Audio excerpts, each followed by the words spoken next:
उषा जी हमारे प्रोग्राम में साडे प्रोग्राम ਦੇ ਵਿੱਚ ਤੁਹਾਡਾ ਬਹੁਤ-ਬਹੁਤ ਸਵਾਗਤ ਹੈ. Namaskar. Thank you so much. Tell me something.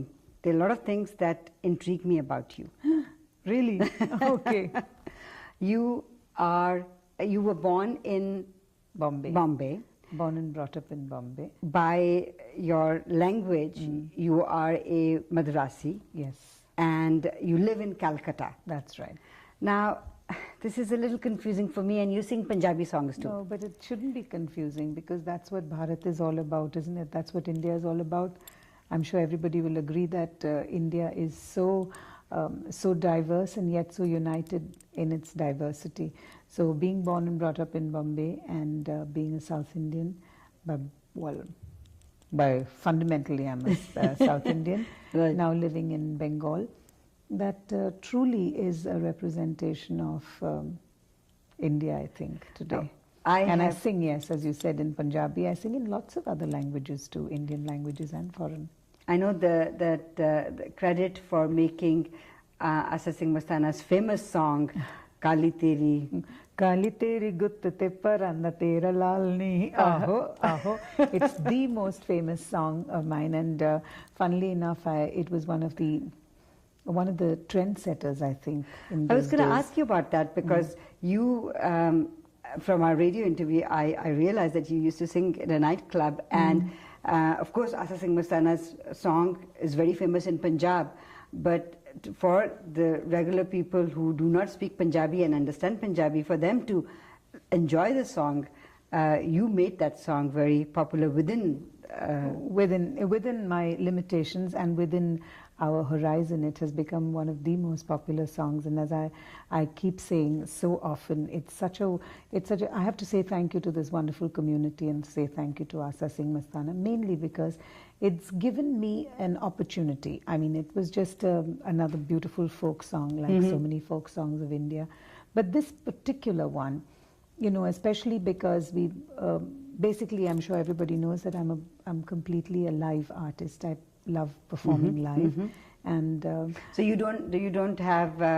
you don't do the karaoke songs and no. Well, you mean minus one? I do if I have to do it. Right. I don't mind doing it, but basically what I mean is I'm not a quote-unquote playback singer. I see, yes. As many people would know in India, right. is either you become a playback singer or you're in the classical field. It's only now that pop has come up into such so much into play. In vogue. So when I did start in 1969 and I started singing this song, I think because of the way we presented that song and because of the way that I got the audience to interact with me, especially with those 4 ahos. And every time I said, as you would notice, Asa Singh Mastana's song didn't have that. So when I sang, Kali Teri Gut Te Paranda Tera Lalni, and people said aho, I used to say aho 4 times. And they obeyed. It was so wonderful. So it's not just in Punjab or not just in the Hindi-speaking belt that people love this song, even in far-off Kerala and in Madras, in Goa and Bengal, everywhere but everywhere, even if people don't know the language or even places abroad. This song has become very popular, which goes to prove that music is the strongest medium. Well said. Very well said. To go over every barrier, caste, color, creed, religion, borders, everything. Who cares? And you prove that in more than one ways. You sing songs in many, many languages. I come from East Africa, and you have sung one of the most famous and popular songs of East Africa, Malaika. Yes. Yeah. I wish I had an opportunity to sing for everybody Malaika. I really wish I did, because I'm not quite sure how many people will come for the show tomorrow. I do hope everybody comes, and it'll be wonderful if they do come there. Then I would sing the song one more time for them. And yes. Yeah, I think a lot of East Africans are going to be there. So I can say Jambo Sana and Asante in advance. Yes, for coming. Yes.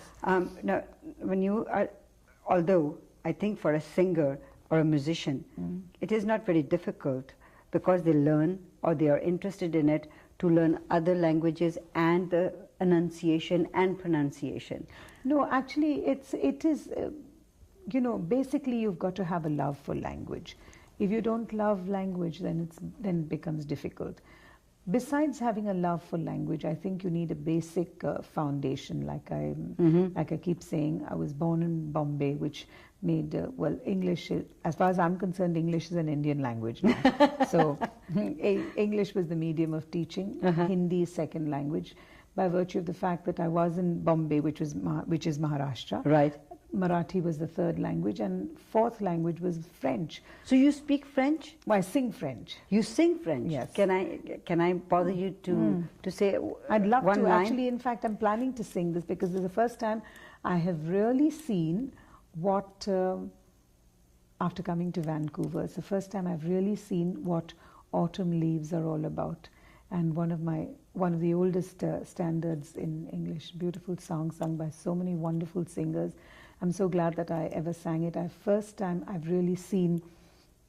C'est une chanson qui nous ressemble, toi qui m'aimais et je t'aimais, et nous vivions tous deux ensemble, toi qui m'aimais et je t'aimais, but since you went away, the days grow long, and soon I'll hear old winter's song, but I'll miss you most of all, Sushma ji, when autumn leaves start to fall. It's a very, very famous song. Beautiful. Yeah, very it's a lovely nice song, and I'm sure people who know this and who come from not that kind of age, because even now people enjoy this song, will really know how excited I feel seeing all those wonderful leaves all and over the the beautiful trees, all over. All languages, and French being another language which is very particular about its pronunciation, you with such ease say those French words. As I was saying, it's because of, besides the fact that you love language, you have to have a basic foundation. And my foundation was the fact that I had already, being a South Indian, I already had Tamil. So Tamil, Malayalam, Kannada, Telugu is one way of pronouncing. Yes, You have totally different way. Yes, yeah, and you have the very, the harder tones, like na, ala, which doesn't come probably in the other languages. No. But because I was born and brought up with Muslims as my neighbors, I learned मैं बहुत अच्छे से उर्दू भी बोल लेती हूँ, and I can get the ka, and I can get the ha and the gham and everything. So that makes it easy for you to learn French or German.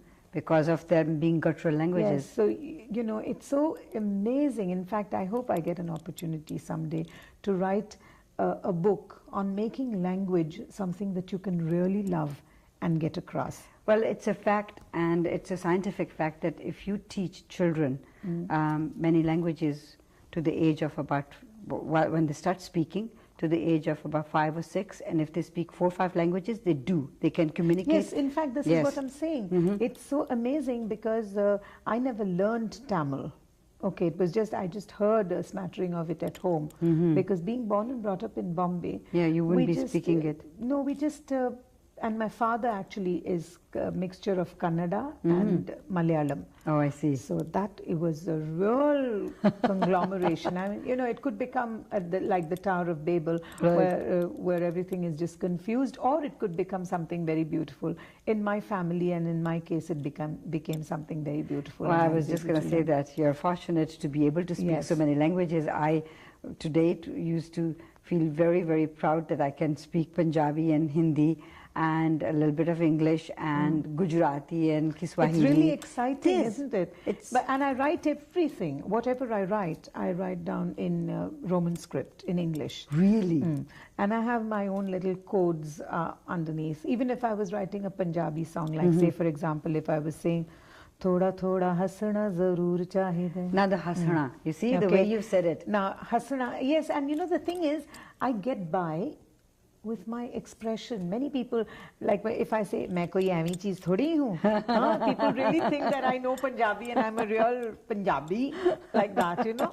So when I say, so when I say, thoda thoda hasna. That I would write Thoda, Thoda, and under the D I would put a dot, which would make it thoda. And for hasna, I would, funnily enough, write it in Hindi. Acha. So hasna is easy. Yes. But there are so many words like dukh pedi. Okay. Now for that I have another way of writing it. Oh, I see. It's very exciting. It's really exciting. The more I go into language and the more I go into different songs.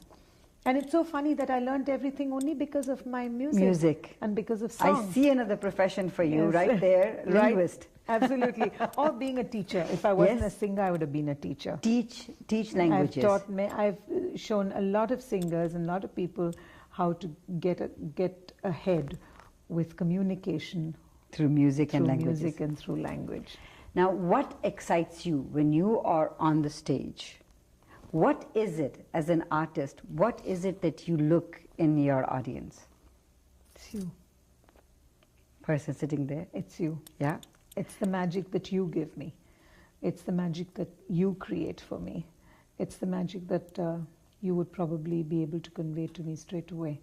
And it's the magic that you and I can create together by giving unashamedly.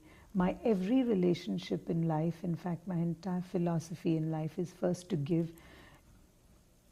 and only after that receive. And I've learned another thing when I've looked back. I realized that without even realizing it, that Mother Teresa gave me a lot of insight into something which I already believed in. I believed in the fact that you must give, and even if you don't receive every time in return. But she put it beautifully. She said, give till it hurts. And if it's true love, it must hurt. It's beautiful, no? Isn't it that? Gives me goosebumps. I know, it gives me goosebumps. So it's really the magic that is you, and it is you that really excite me. Talking about Mother Teresa, when she passed away, I was in communication with you because we were arranging tonight's show. Oh, yes, correct. And you correct. You were there at her funeral. Oh, yes. How you've known her? I mean, because you knew her very, very close, very, very close. I mean, it's understatement to say it must have hurt to hear that she went, and just a week, less than a week before that, Princess Diana left. Yes, but Mother Teresa's going away was something unreal. When I say unreal, it's not like it's unreal because for me or for so many millions of people, she really hasn't gone. She really hasn't gone. I mean, we say this when our loved ones live and die, and like my mother or like my father, but there was that terrible grief, that terrible pain, that terrible ache that you face every time somebody you love dies. But when Mother died, it was something that one couldn't explain. One couldn't really pinpoint and say, why did one feel like that? I guess it's just because she was so much larger, so much bigger, so much vaster than what the world knew her. And she was that special person for everybody whom she touched. She was bigger than what the world had made her. Right. You know, right. If you can fathom what I really mean. Yeah. You know, like for you, your mother is the greatest. Is the greatest, and I never ever thought I could feel like that again about anybody. But when Mother went, it was like that. It was something like terrifying, really, alone. Yeah. But then after that, you somehow knew, or you felt that her spirit was there all the time. And those days that, it's a pity, I keep saying this all the time, it's a pity that unfortunately we didn't have that kind of media coverage. Right. That the world could have seen what a way she went and what kind of people came to see her and what kind of queues there were and what kind of crowds there were. We got to see a lot of it here through CNN. But not like you saw the other things. Okay? Yeah, not the other death. Yes. I understand what you're trying to say. Because she, I mean, I think at her funeral, correct me if I'm wrong, because this is relative. I mean, whatever I'm saying is only not to hurt anybody, but only what I have seen and what I have experienced. I think there has never ever been a getting together of world figures all together at one particular time in one particular place. Moment and space and time. I don't think this has ever happened except for Mother T.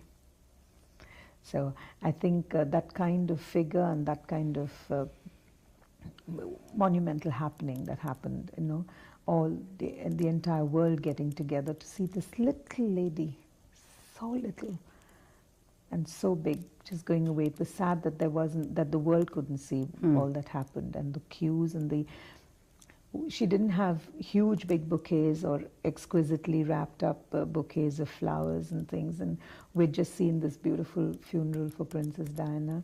And when you saw mothers, I mean, it's sad when people compare these things, because you don't compare these kinds of happenings. You can't.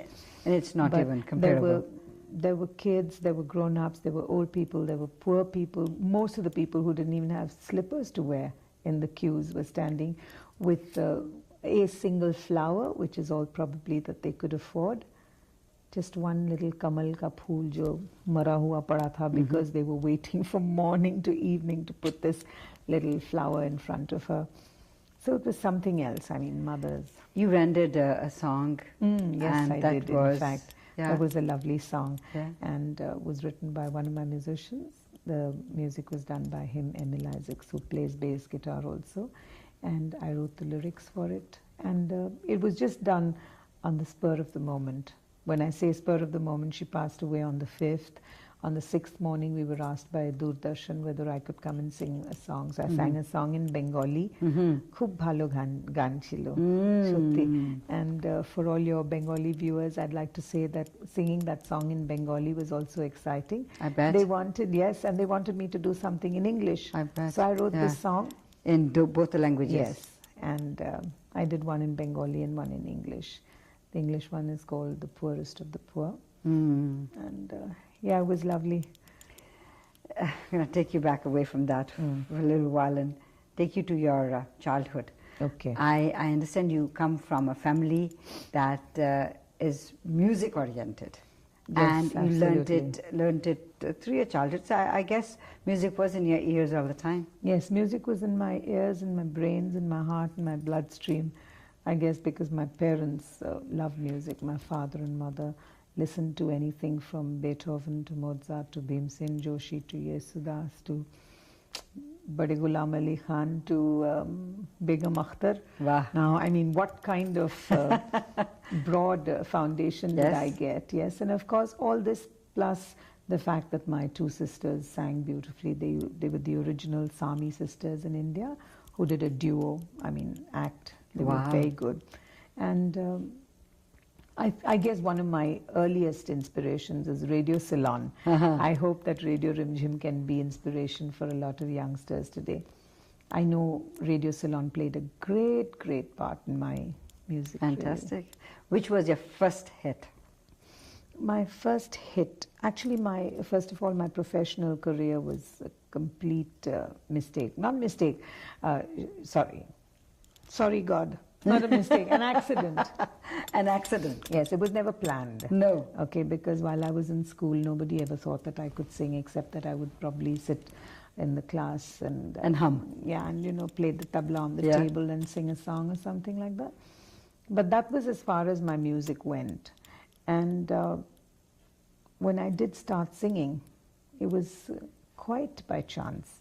I happened to be on a vacation in Madras, and one of those rare treats. I come from a very middle class upbringing. Okay, my father was in the police, so we didn't have that kind of lots of this and lots of that. We were quite happy with whatever little we got.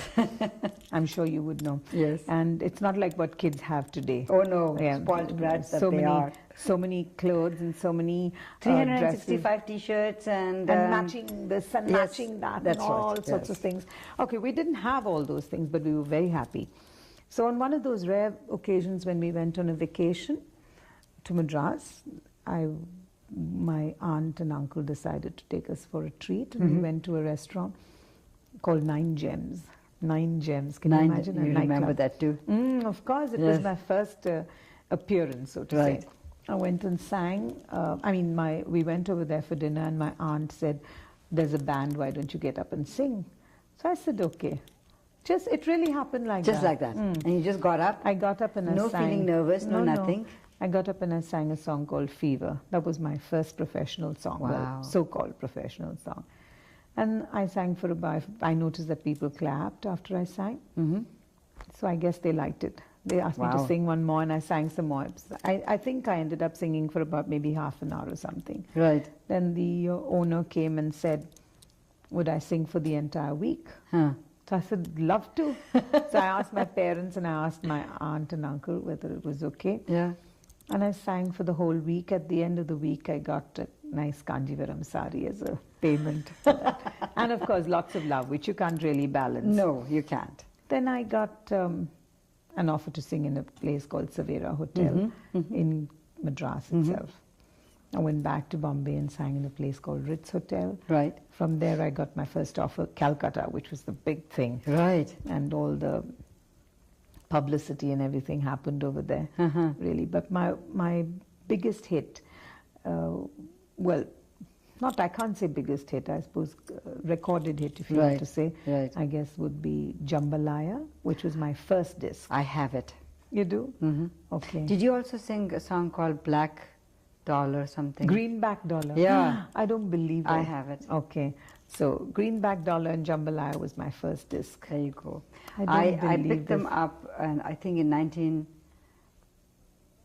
would it be 78? No, 69, 70. 72 then. I picked it up in 1972 in India. 69, 70. I also am very proud and pleased to inform you and to tell everybody else that I am India's first and only artist to have done English songs and 7 albums in a day and age when there was no hype, no packaging, no media, no television, no nothing. I would also like to say that you are the artist who should be congratulated today, because just about a week ago you received the award from the V Channel. Yes, that was great fun actually, great fun, and was great excitement for me to receive that award. As I said, I mean, I put it very concise. I said I should like to say thanks to my family for allowing me to contribute. Yes. And naturally, because without them allowing me to, it wouldn't have been possible. No. And to my musicians for helping me contribute. To my audiences for believing in my contribution, and to Channel V for recognizing that contribution.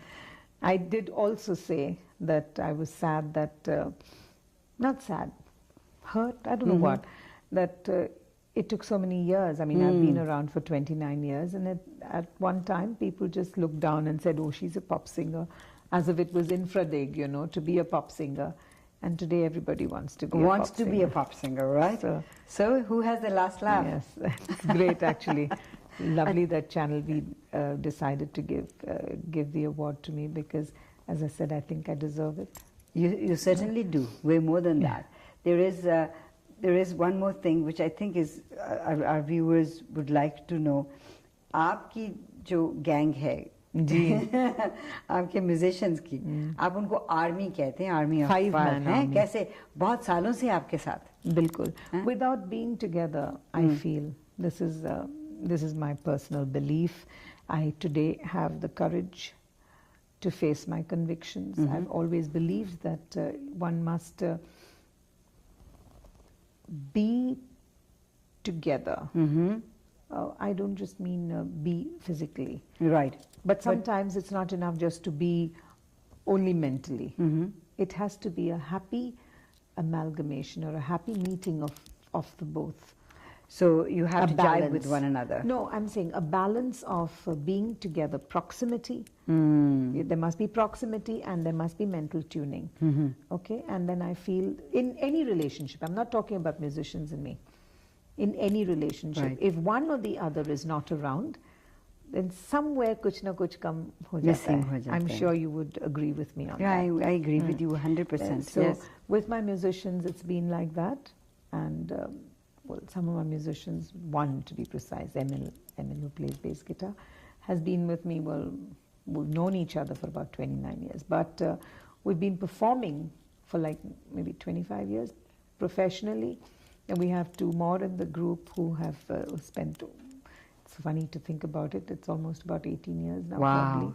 Yeah, so, and all our guys, I mean, all have been together. Besides, they have an understanding between one another. each of them. Yes. Which is very so important. Yes. And in today's life, I think, as you said something about karaoke, Yeah, there are karaoke. plenty of people, plenty of artists around who hardly have a band. No. I mean, they pick up musicians either from the film world or wherever, and they have gig artists who perform. Not that those musicians are bad. No, I understand what you're saying. Each musician would be better than many musicians we know probably in their own field. But I do believe that being together is very, very important. I have a final question. I've got so many questions that I want to ask, and I could sit here and talk for hours. Yes, we should have 2 or 3 episodes together. I think we should do that, because I want to do another program with you about the people that you have been so close to in the Bombay film industry. And I know one person for sure that you really liked very much, whose music you have really enjoyed a lot. I would like to talk to you about people that have impressed you. I presume you mean R.D. Burman. Of course. Okay. Yes. But you're not going to talk about him now, are you? I think we should do a special show on that. Okay. Just R.D. I'm and game. you. Huh? I'm game anytime. Okay. But I want everybody to know कि आज शाम 7 बजे BC Enterprise Hall में आप उषा उत्थुप को देखेंगे, तुसी उन्हां दी आवाज़ सुनोगे। मैनू पता है कि वो हिंदी विच भी गाने गांदे ने, पंजाबी विच भी गांदे ने, अंग्रेजी विच भी गांदे ने, स्वाहिली विच भी गांदे ने। इस तो अलावा Fiji. Oh, I forgot Fiji. Fiji, we have to. You have to tell everybody. Yes. I'm going to be singing for you in a wonderful song by a group called Kambani. You must listen to that, and to listen to that, you'll have to come to watch our show tomorrow. I would like to take this opportunity to thank you for coming to Vancouver. What do you think of Vancouver?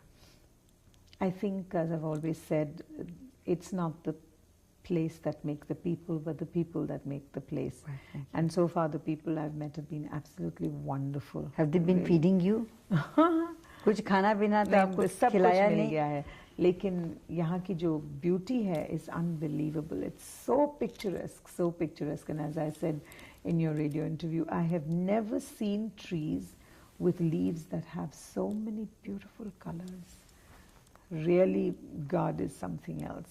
And his color combinations are something else. Out of this world, isn't it? You cannot match that. You know why? Because it's a goddess. Yes. It's the goddess who looks after all of us, not you God. Reckon. I you do. reckon. Oh, I know okay.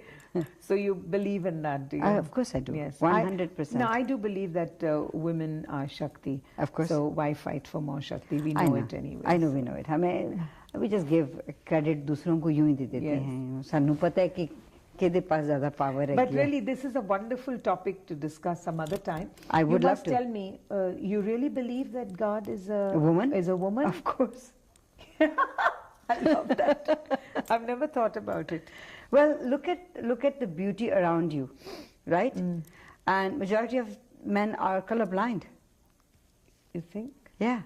So, and I don't want to offend anybody by saying that if the creator of this universe was a man in man's form, I'm sorry, couldn't have made such beautiful things.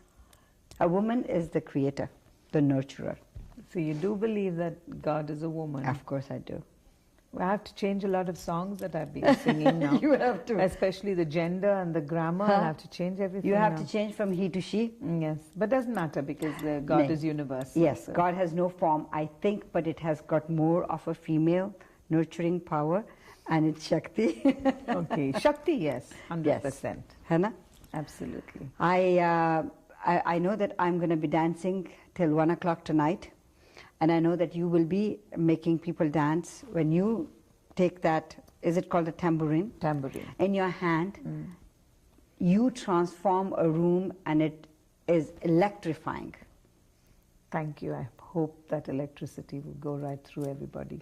And it will. And thank you for coming to Vancouver, and thank you for coming for our function. Thank you very much.